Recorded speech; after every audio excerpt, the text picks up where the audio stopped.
జై తెలంగాణ, జై జాగృతి. అందరికీ నమస్కారం. ఇవాళ యావత్ తెలంగాణ ప్రజలందరూ కూడా మరి మొన్న మనం అనుకున్నట్టు బూతుల వాన ఆగి, ప్రచార హోరు ఆగి, ఎన్నికల యొక్క రిజల్ట్స్ కూడా వచ్చి కొంత తెరిపినబడ్డటువంటి సందర్భాన్ని మనందరం కూడా గమనిస్తూ ఉన్నాం. మరి ఇందులో ప్రధానంగా చూసుకున్నట్టయితే అసలు ఎన్నికల్లో ప్రజలకు ఇచ్చినటువంటి ఏ ఒక్క హామీని కూడా నెరవేర్చినటువంటి కాంగ్రెస్ పార్టీ మొదటి స్థానానికి రావడం, మరి మేమే తెలంగాణ తెచ్చినాం కాబట్టి, మేమే అంతటా నంబర్ 1 ఉన్నాం కాబట్టి, ప్రజలకు మేము ఎనలేని సేవ చేసినాం, లిటరల్లీ ప్రజలు మాకు గుడి కొడుతుర్రు అని చెప్పుకునేటటువంటి బీఆర్ఎస్ పార్టీ చాలా చోట్ల 3వ స్థానానికి, కొన్ని చోట్ల 4వ స్థానానికి పడిపోవడం, అసలు తెలంగాణతో సంబంధం లేకుండా ఒక్క రూపాయి కూడా తెలంగాణ ప్రజలకు పెట్టినటువంటి భారతీయ జనతా పార్టీ మరి ఎక్కడుందో అర్థం కాకుండా చాలా కన్ఫ్యూజ్డ్ మ్యాండేట్తోని ఒక్క కరీంనగర్ కార్పొరేషన్ గెలుచుకోవడానికి అష్టకష్టాలు పడుతున్నటువంటి సందర్భం చూడడం జరుగుతూ ఉంది. మనం అంటే ఇందులో మాలాంటి న్యూ ప్లేయర్స్ అనుకోకుండానే మాట ఎందుకంటున్నా అంటే, తెలంగాణ అస్తిత్వ పరిరక్షణ కోసం 20 సంవత్సరాలుగా పనిచేస్తున్నటువంటి జాగృతి, అనేక తెలంగాణ అంశాల కోసం పనిచేస్తున్నటువంటి జాగృతి, మేము ఇప్పటికే రాజకీయ పార్టీగా మారబోతా ఉన్నాం, ఒక కొత్త రాజకీయ శక్తి ఈ రాష్ట్రంలో రాబోతుందని ప్రకటించి ఉన్నాం. ఆ ప్రకటనతో ఉత్తేజితులైనటువంటి అనేక మంది మా కార్యకర్తలు పోటీ చేస్తామనేటటువంటి ఒత్తిడి మా మీద తేవడంతో చివరి నిమిషంలో మేము ఆల్ ఇండియా ఫార్వర్డ్ బ్లాక్ అన్న వాళ్ళతో కలిసి మరి ఎన్నికల్లో పోటీ చేయడం జరిగింది. సో కోఆర్డినేషన్ కానీ ఏది కానీ, లేకపోతే క్యాండిడేట్స్ ఐడెంటిఫికేషన్ కావచ్చు, వారికి అసలు మా తరఫు నుండి సహకారం కావచ్చు, ఏ రకంగా కూడా లేకుండానే ప్రజలు దాదాపుగా 40+ ప్లేసెస్లో జాగృతి ఆల్ ఇండియా ఫార్వర్డ్ బ్లాక్ వారిని గెలిపించినందుకు ముందుగా ప్రజలకు ధన్యవాదాలు తెలియజేస్తాం. 33 అఫీషియల్గా మనకు నంబర్ కనబడుతుంది. చాలా దగ్గరగా టెక్నికల్గా ఏం జరిగిందంటే, ఇండిపెండెంట్స్ అని చెప్పి బీఫామ్ నింపినటువంటి వాళ్ళు మళ్ళీ మనం తర్వాత బీఫామ్ ఇవ్వచ్చు అనుకుంటే అట్లా కుదరక చాలామంది గెలిచి ఉన్నారు. ఆ ఇండిపెండెంట్స్ అందరు కూడా జాగృతితోని ఆల్ ఇండియా ఫార్వర్డ్ బ్లాక్తో ఉన్నటువంటి వాళ్ళు అందరినీ కూడా లెక్కేసుకుంటే మనకు 40+ వచ్చినారు. అదేవిధంగా ఒక మున్సిపాలిటీ, వడ్డేపల్లి మున్సిపాలిటీలో క్లియర్ మ్యాండేట్ వచ్చినా కూడా వెంటనే కాంగ్రెస్ పార్టీ, అదేవిధంగా అనేక ఇతర పార్టీలు కలిసి ప్రలోభాలకు గురి చేయడం, మరి ఆ రిజల్ట్ రేపు ఎట్లా అవుతుందో తెలియదు, ఆ చైర్మన్ ఏ పార్టీ అన్నట్టు ఎట్లా వస్తుందో కూడా తెలియదు, కాబట్టి దాని గురించి నేను మాట్లాడట్లేదు. ఇంకొక చోట మా వాళ్ళు కీలకంగా ఒకటే సీటు గెలిచారు కాబట్టి అక్కడ వైస్ చైర్మన్ కూడా ఆఫర్ చేస్తూ ఉన్నారు. దాని మీద అక్కడ లోకల్ వాళ్ళనే ఆలోచించుకోమని చెప్పినాం. ఎందుకంటే 2-3 పార్టీలు ఆఫర్ చేస్తున్నాయి, వాళ్ళకు ఎవరితో వెళ్ళాలో లోకల్ వాళ్ళే డిసైడ్ చేసుకోవాలని చెప్పడం జరిగింది. సో అల్టిమేట్గా ఒక అబ్జర్వర్గా, ఒక తెలంగాణ ఆడబిడ్డగా ఈ ఎన్నికల వాతావరణం అంతా చూస్తే కూడా ఒక రకంగా బాధాకరంగా ఉంది. ఎందుకంటే ముఖ్యమంత్రి గారు పోయినసారి ఎన్నికలలోనే నేను చెప్పడం జరిగింది, మీరు కంప్లీట్గా చట్టాలను ఉల్లంఘించి ఎలక్షన్ కమిషన్ యొక్క అన్ని రకాలైనటువంటి పరిమితుల్ని అధిగమించి మీరు పంచాయతీలలో ఎన్నికలైనప్పుడేమో ప్రభుత్వ ఖర్చుతోని మున్సిపాలిటీలలో ప్రచారం చేస్తున్నారు, మున్సిపాలిటీలలో ఎన్నికలైనప్పుడేమో ప్రభుత్వ ఖర్చుతోని మీరు గ్రామాలలో ప్రచారం చేస్తున్నారు. ఏ రకంగా చూసినా మీరు అన్ని రకాలుగా రాజ్యాంగబద్ధమైనటువంటి చట్టాలన్నింటినీ అతిక్రమిస్తూ ఉన్నారు. దానికి ఎలక్షన్ కమిషన్ ఏమనట్లేదు, దానికి ప్రధాన ప్రతిపక్షం ఏమంటలేదు. అవి ఒక పక్కన పెడితే అసలు పట్టణాలలో కాంగ్రెస్ పార్టీ చేసిన అభివృద్ధి ఏంది అనే ప్రశ్న కూడా వేయడం లేదు. పైగా మున్సిపల్ శాఖ మంత్రిగా కేటీఆర్ గారే ఉన్నారు. అంతకుముందు నేను మున్సిపల్ శాఖ మంత్రిగా మొత్తం అన్ని మున్సిపాలిటీలని తీర్చిదిద్దినా అని చెప్పినటువంటి కేటీఆర్ గారు మరి అలా 16 స్థానాలు వచ్చినా 17 స్థానాలు రాగానే మాకు ఈ మాత్రం వచ్చుడే ఎక్కువ, ఆనాడైతే కాంగ్రెస్కి అది కూడా రాకుండా చేసినాం మేము అని చెప్పి ఆయన చెప్తా ఉన్నారు. అంటే ఒక విచిత్రమైన స్థితి ఈ రాష్ట్రంలో నెలకొన్నది. డెఫినెట్గా ఈ రాష్ట్రంలో ప్రజలు మాలాగా కొత్తగా ఒక మంచి ఎజెండాతో వచ్చే వాళ్లకు స్వాగతిస్తారనేటటువంటి విషయాన్ని నిన్నటి ఎన్నికల ఫలితాలు రుజువు చేసినాయని చెప్పి నేను బలంగా నమ్ముతా ఉన్నా. At the same time Congress party గౌరవ ముఖ్యమంత్రి గారు నిన్న మాట్లాడుకుంటూ నేనే రాజు నేనే మంత్రి అనేటటువంటి మాట మాట్లాడినారు. అంతేకాకుండా నేను 10.5 సంవత్సరాలు నేనే ముఖ్యమంత్రిగా ఉంటా, నాకు ఒక 6 నెలలు బోనస్ వస్తుంది అంటున్నాను.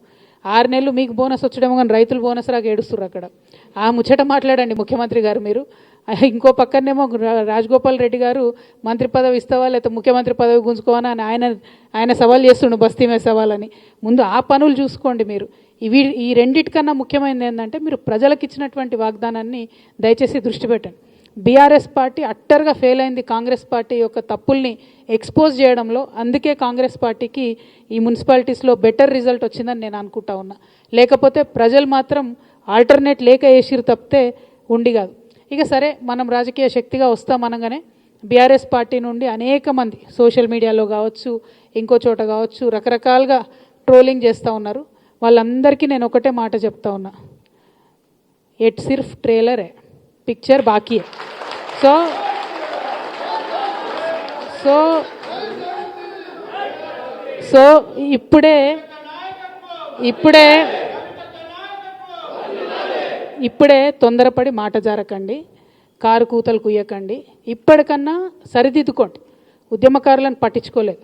వాళ్ళ పక్షాన్ని నేను మాట్లాడితే ఎటువడతట్టు నా మీద మాట్లాడుతూ ఉన్నారు. మీరు పట్టించుకోకపోగా కాంగ్రెస్ ఇస్తానన్న వాగ్దానాలు నెరవేర్చడం కోసం నేను మాట్లాడితే ఉల్టా నా మీద మాట్లాడితే ఏమవుతుందంటే గిట్లనే అవుతుంది రిజల్ట్. కాబట్టి సరి చేసుకోండి, మీ పద్ధతులు సరి చేసుకోండి, ఆరోగ్యాన్ని తగ్గించుకోండి, ప్రజల మధ్యలో ఉండే ప్రయత్నం చేయండి. At the same time Congress పార్టీని కూడా మేము డిమాండ్ చేస్తూ ఉన్నాం, ఏవైతే హామీలు మీరు ఇచ్చారో అవి నెరవేర్చడానికి మీకు ఒక అసెంబ్లీ వస్తూ ఉంది. ఇప్పుడు అసెంబ్లీ పెడతా ఉన్నారు బడ్జెట్ సెషన్, అందులో అన్నీ కూడా మీరు హామీలు నెరవేర్చాలని చెప్పి నేను కోరుతా ఉన్నాను. ఇంకొక విచిత్రమైన పరిస్థితిని మనం గమనించాం. ఇక్కడ ఒక్కొక్క మున్సిపాలిటీలో ఒక్కొక్క రకమైన పొత్తు, కానీ మేజర్ మున్సిపాలిటీల్లో మాత్రం నార్త్ మొత్తంలో కూడా బీజేపీ బీఆర్ఎస్ అన్నట్టుగా కనబడుతూ వచ్చింది. సౌత్ మొత్తం కాంగ్రెస్ ఎక్కువ కనబడ్డది. నేను ఇదివరకు కూడా చెప్తూ వచ్చిన నా పొలిటికల్ అబ్జర్వేషన్ ప్రకారం బీజేపీ బీఆర్ఎస్ పొత్తుకు ఇది తొలి మెట్టుగా నేను భావిస్తూ ఉన్నా.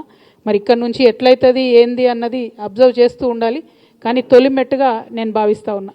ఇంకొక మాట కూడా నేను చెప్తా ఉన్నా, నిన్న కేటీఆర్ గారు మాట్లాడుతూ సిపిఐ పార్టీ కార్మికుల హక్కుల కోసం బాగా పనిచేసింది కాబట్టి కొత్తగూడెంలో నేను ఓపెన్ ఆఫర్ ఇస్తున్నా అని చెప్పారు. అంటే బీఆర్ఎస్ పార్టీ ఎంత దుస్థితికొచ్చిందంటే, మనం ఇదివరకు సిపిఎం పార్టీని తోక పార్టీ అనేది బీఆర్ఎస్ వాళ్ళు, అంటే ఇప్పుడు ఆ తోక పార్టీకి తోకగా మారిపోయింది బీఆర్ఎస్ పార్టీ. వాళ్ళు అడగనే లేదు, వీళ్ళే ఓపెన్ ఆఫర్ ఇచ్చి మేమే ఇస్తాం పొత్తు అని చెప్తారు. కానీ ఇక్కడ నాకున్న అభ్యంతరం ఏంటంటే, సిపిఐ పార్టీకి సంబంధించి ఏఐటియుసి వాళ్ళు సింగరేణిలో అన్ని హక్కులను కూడా పొడగొట్టిరు. కార్మికులకు ఉన్నాయి, ఒకటి కాదు రెండు కాదు, లెక్క పెడితే ఒక 20 హక్కులు కార్మికులకు ఉన్నాయి, పోగొట్టిరు వాళ్ళు. మొన్న నైని కుంభకోణం జరిగితే వాళ్ళు ఒక్క మాట కూడా మాట్లాడలేదు. వాళ్ళతో వీళ్ళు పొత్తు పెట్టుకుంటా అంటారు. ఇంకొక మాట, ఇదే సిపిఐ సాంబశివరావు గారు అసెంబ్లీలో నిలబడి కాళేశ్వరం విషయంలో కేసీఆర్ గారిని బీఆర్ఎస్ పార్టీని ఎన్ని మాటలు అన్నారో కేటీఆర్ గారు ఒకసారి చూడాలి. చూసినాక కూడా పొత్తు ఓపెన్ ఆఫర్ అంటే మరి ఆయన చేసిన ఆరోపణలన్నిటికీ బీఆర్ఎస్ పార్టీ ఒప్పుకున్నట్టు అవుతుంది. ఒకవేళ లోకల్గా ఎక్కడన్నా వాళ్ళది వాళ్ళు సరి చేసుకోవడం వేరు, కానీ బీఆర్ఎస్ యాజ్ ఎ పాలసీ సిపిఐతో మేము పొత్తు పెట్టుకుంటున్నాం, అది కూడా కార్మికుల హక్కుల కోసం అంటే మాత్రం ఇది నయవంచన. ఎందుకంటే సిపిఐ పార్టీ కంప్లీట్గా కాంగ్రెస్తోని మిలాఖత్ అయి ఉన్నది. ఈ 2 ఏళ్ళుగా వాళ్ళతో ఉన్నారు. మెడికల్ బోర్డు ఒక్కరోజు కూడా పెట్టలేదు సింగరేణిలో. సిపిఐ మాట్లాడదు, బీఆర్ఎస్ మాట్లాడదు. మళ్ళీ మాట్లాడితే జాగృతి మాట్లాడాలి, లేకపోతే హెచ్ఎంఎస్ రియాజ్ అన్న మాట్లాడాలి. అంటే కార్మికుల హక్కులు వాళ్ళకి అవసరం ఉన్నప్పుడు మాట్లాడరు, కానీ మీకు పొత్తులు వచ్చినప్పుడు ఒక కవరింగ్ లెక్క, ఒక షీల్డ్ లెక్క మాత్రం కార్మికుల హక్కులు అని మాట్లాడుకుంటే కార్మికులు నమ్మరు. సింగరేణిలో కూడా ఎన్నికలు వస్తున్నాయి, దాంట్లో కూడా జాగృతి హెచ్ఎంఎస్ పొత్తు ఉంటుంది. అప్పుడు కూడా మా యొక్క ఏదైతే కార్మికులకు మనం చేసినటువంటి అంశాలు ఉన్నాయో కార్మికుల దయతోని మా పవర్ ఏందో కూడా చూపించే ప్రయత్నం చేస్తామని తెలియజేస్తూ, ఏ పార్టీలో ఎవరు అభ్యర్థులుగా ఉన్నా ఏం చేసినా ఈ మొత్తం ఎలక్షన్ ద్వారా నాకు అనిపించింది మాత్రం ఒకటే, గెలిచినటువంటి అభ్యర్థులు మాత్రం రేపటి తెలంగాణకు నాయకత్వం వహించేవాళ్ళు, పట్టణాలలో వారి యొక్క పట్టణాల అభివృద్ధికి తోడ్పడేవాళ్ళు. కాబట్టి దయచేసి గెలిచిన తర్వాత పట్టించుకోండి, గల్లీలను మొరీలను పట్టించుకోండి, లైట్లను పట్టించుకోండి, ఏమైనా ఇబ్బందులు ఉంటే చూసుకోండి.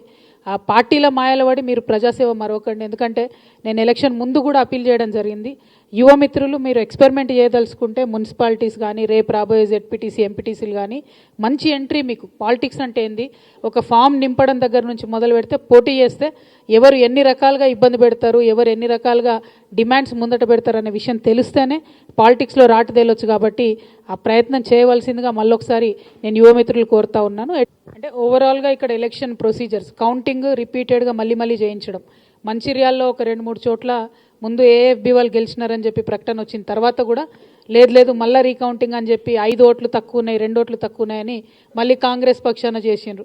కరీంనగర్లో కూడా అట్లే చేసిండ్రు.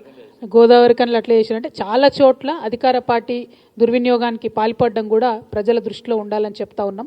బట్ ఎనీవే అన్నీ జరిగి 18th తర్వాత చైర్మన్లు అన్నీ ఎన్నిక అవుతారు.